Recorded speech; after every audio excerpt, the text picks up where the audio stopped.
जब से जितना मन एकाग्र होता है उससे करोड़ गुना अधिक एकाग्र होता है इष्ट के रूप का ध्यान करने से। ध्यान से जितना मन एकाग्र होता है उससे करोड़ गुना अधिक एकाग्र होता है नाद ध्यान से। नाद ध्यान करते करते ही समाधि लगती है।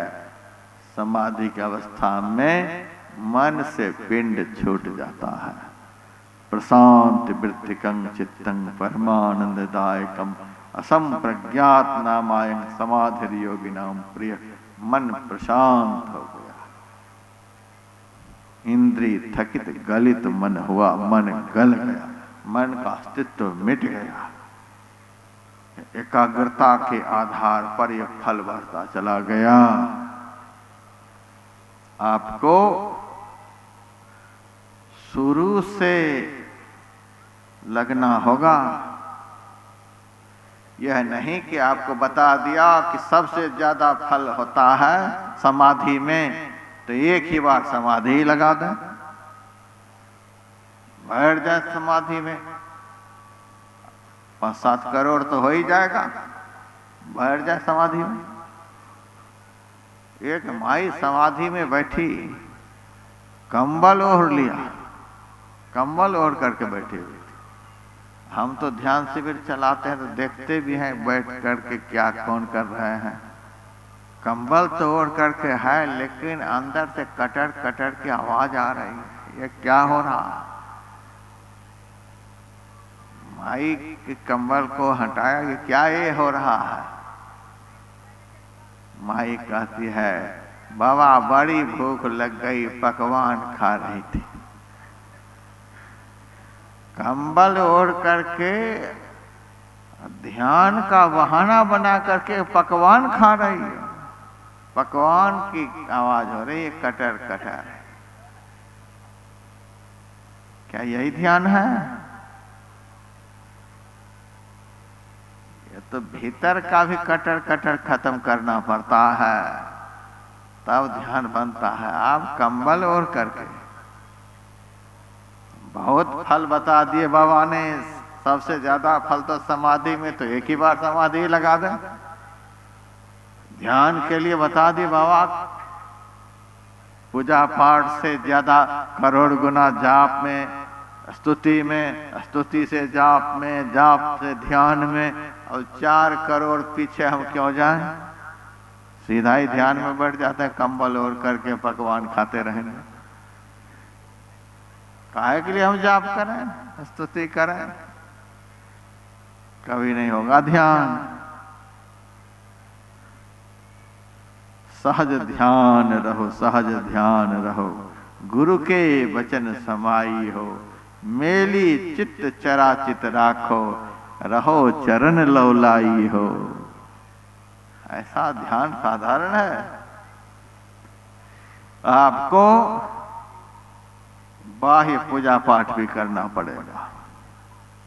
लोग इसका खंडन मंडन कर रहे हैं, करते रहिए खंडन मंडन। बाह्य पूजा पाठ भी करना पड़ेगा। आप नहा धो करके, पवित्र हो करके गुरु महाराज की तस्वीर के सामने आइए, रखिए गुरु महाराज के चरण में खूब बढ़िया ऐसा गुलाब। लेकिन आंगन में तो मिर्च लगा रखे हैं, तंबाकू लगा रखे, गुलाब कहां से चढ़ाएंगे? गुलाब का पौधा लगाइए, खूब बढ़िया फूल का पौधा लगाइए। 2-4 गुलाब के फूल, गुड़हल के फूल, जो भी हो, गुरु महाराज के चरण पर रखिए। कितना भी कोई कहे पाखंडवाद का प्रचार, हाँ व्यासानंद पाखंड करता है। जो पाखंड से रहित हो गया है वो मेरे सामने खड़ा हो जाए। पाखंड अहंकार तजी निष्कपट हो और दीन हो, सब कुछ समर्पण कर गुरु की सेवा करनी चाहिए। गुरु के चरणों पर फूल अर्पण करना ये पाखंड है। और खूब बढ़िया गाय के घी से दीपक को जला लीजिए, रखिए गुरु महाराज के चरण में, रखिए गुरु महाराज के चरण में। यदि चंदन की व्यवस्था हो तो चंदन घिस करके भी गुरु महाराज के चरण में लगाइए। अरे ये सब करने से श्रद्धा बढ़ती है, श्रद्धा तो मर गई तो ध्यान कैसे बनेगा?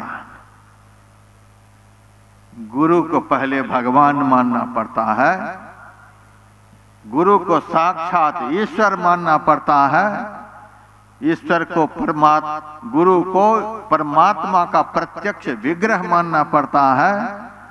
दृष्टि सतांग दर्शनेस्तु भवत्तनुनाम, भगवान कृष्ण से नलकुंवर ने कहा था, हे कृष्ण, संत आपके प्रत्यक्ष विग्रह हैं, यह भाव से मैं संत का दर्शन करता रहूं।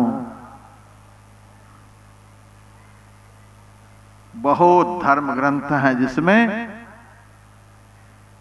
शिव जी ने पार्वती जी को उपदेश दिया है, और एक ऐसा धर्म ग्रंथ है जिसमें पार्वती जी ने शिव जी को उपदेश दिया है। उस ग्रंथ का नाम है रुद्रयामल तंत्र। पढ़िए उसको।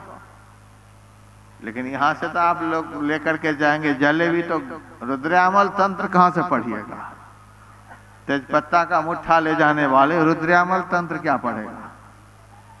ये संत मत के सत्संग से ज्ञान बुद्धि लाइए, ये छोड़ करके बाजार करने वाले वो क्या समझेंगे रुद्रयामल तंत्र को?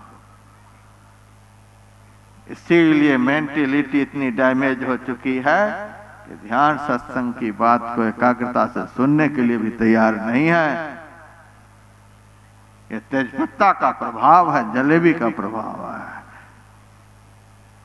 तो उस रुद्रयामल तंत्र में पार्वती जी कह रही हैं, गुरु भक्ते परं नास्ति भक्ति शास्त्रेषु सर्वतः, गुरु पूजाम बिना नाथ कोटि पुण्यम वृथा भवेत।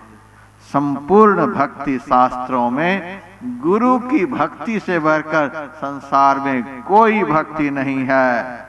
इसीलिए हे नाथ, गुरु की पूजा को छोड़कर जो शिष्य अन्य पूजाओं में लगा हुआ रहता है, उनके करोड़ों किए हुए पुण्य व्यर्थ हो जाते हैं। गुरु की पूजा, गुरुदेव ने भी कहा, गुरु की नित्य कर पूजा। पूजा का बहुत अर्थ है, लेकिन जहां से अर्थ शुरू हुआ है वहीं अर्थ खत्म हो गया है। पूजा तो यहां से शुरू है कि जिनको हम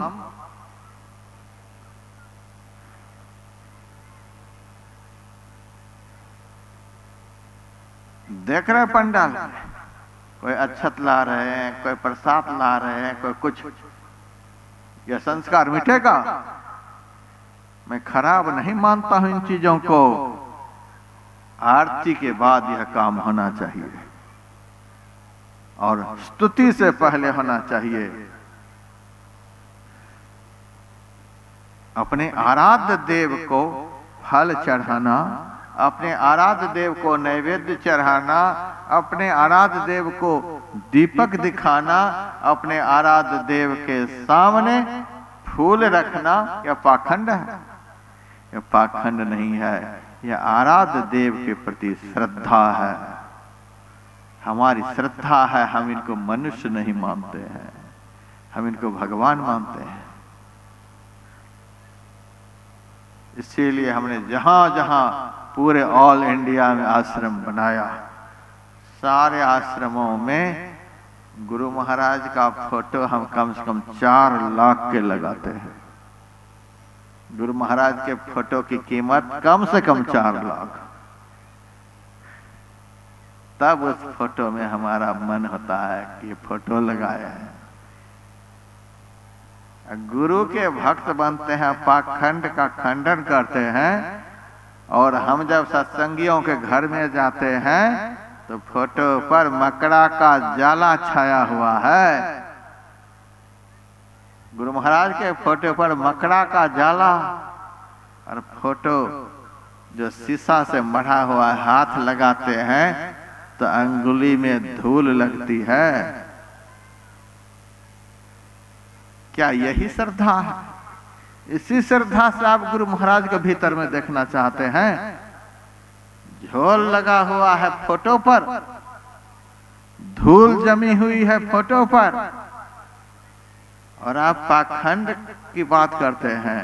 ये तो श्रद्धाहीनता की बात है। भले व्यासानंद को कोई कहे कि बाह्य पूजा का समर्थन करते हैं, लेकिन आइए हरिद्वार, और आप लोगों के लिए तो मैं नजदीक कर दिया हूं पाखंड को। ये बुढ़वा कूड़ा हजडीहा से थोड़ा सा आगे है, आकर के देखिएगा गुरु महाराज की मूर्ति को, तब पता चलेगा कि कैसे गाय के घी से आरती उतारते हैं।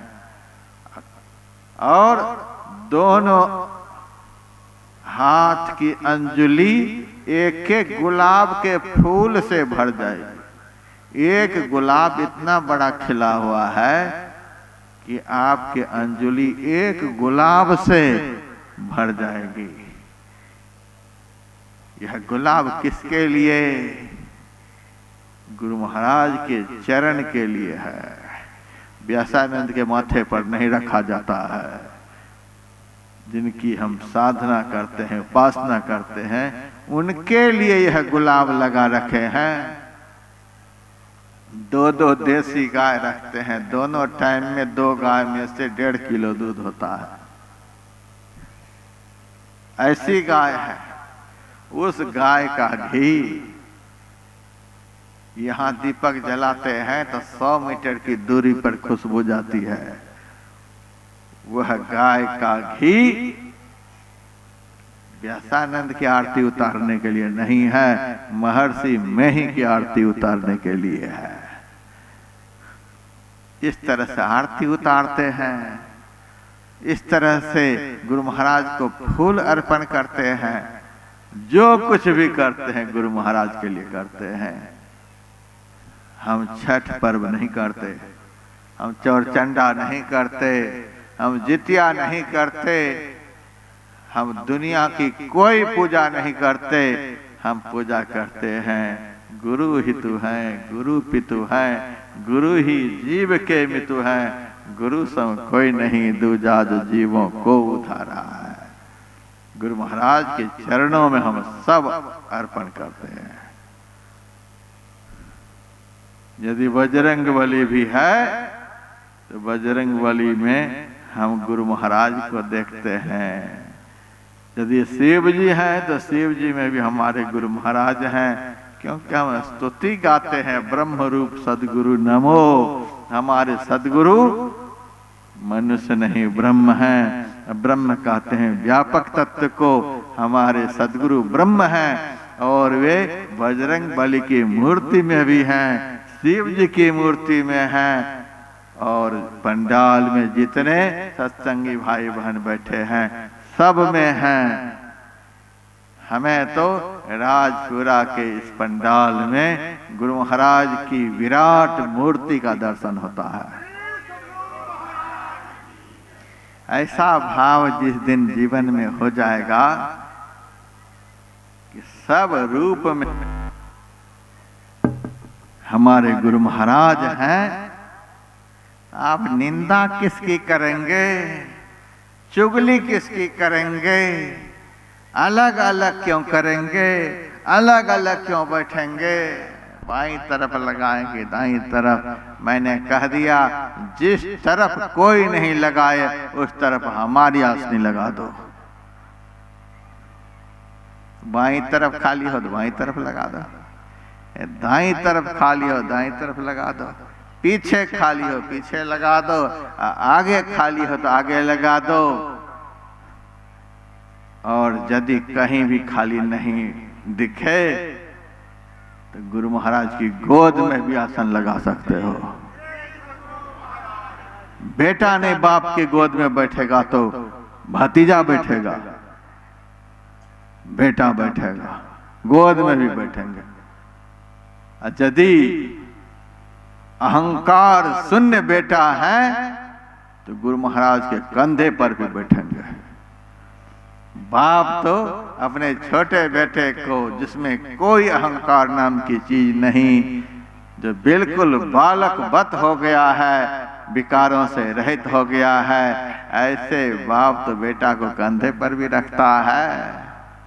यदि हम गुरु महाराज को ब्रह्म मानते हैं तो ब्रह्म है वेद अमृतम पुरस्ताद ब्रह्म पश्चात ब्रह्म दक्षिण तश्चोत्तरेण अधश्चोर्ध्वं च प्रसृतम ब्रह्म है वेदम विश्वमिदम वरिष्ठम।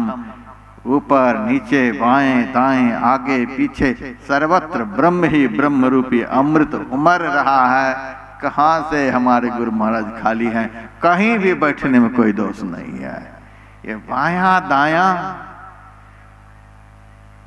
बायां बिठा दो तो दायां बिठाओ, और यदि दायां नहीं बिठाओ वो रिजर्व सीट हो गया। किसी का दायां भाग रिजर्व हो गया, बायां रिजर्व हो गया है। दायां वाला बायां बैठ नहीं सकता, बायां वाला दायां बैठ नहीं सकता। डंका बजाता है कि गुरु महाराज ब्रह्म है,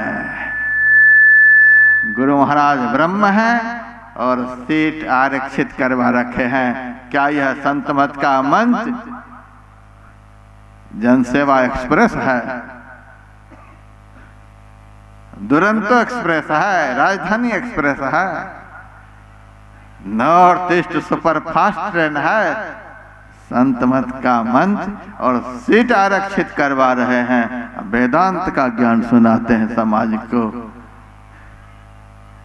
नहीं नहीं, वेदांत समाज को नहीं सुनाइए। यह समाज बड़ा विलक्षण है। कभी कभी तो मैं डांट फटकार भी दिखाता हूँ। यदि हमारा समाज हमारे कंडीशन में होता है, इस समाज को मैं हृदय से नमन भी करता हूँ। नमन के युग आप लोग हैं। इसी बिहार झारखंड की भूमि पर अब दोनों प्रांत अलग हो गए हैं, नहीं तो गुरु महाराज के समय में तो दोनों प्रांत एक ही था, दोनों प्रांत एक ही था। इस प्रांत में भगवान बुद्ध का अवतार हुआ, इसी प्रांत में भगवान महावीर का अवतार हुआ, इसी प्रांत में गुरु गोविंद सिंह का अवतार हुआ। सिख धर्म, जैन धर्म, बौद्ध धर्म, ये तीन धर्म के संस्थापक इसी पावन भूमि पर अवतरित हुए हैं। लेकिन ये तीनों अवतार तो लिए यहाँ की भूमि पर, लेकिन प्रचार क्षेत्र यहाँ नहीं बनाया। प्रचार क्षेत्र बिहार को छोड़कर अन्यत्र बनाया। उनको लग नहीं रहा था कि हम बिहार झारखंड के लोगों को काबू कर पाएंगे।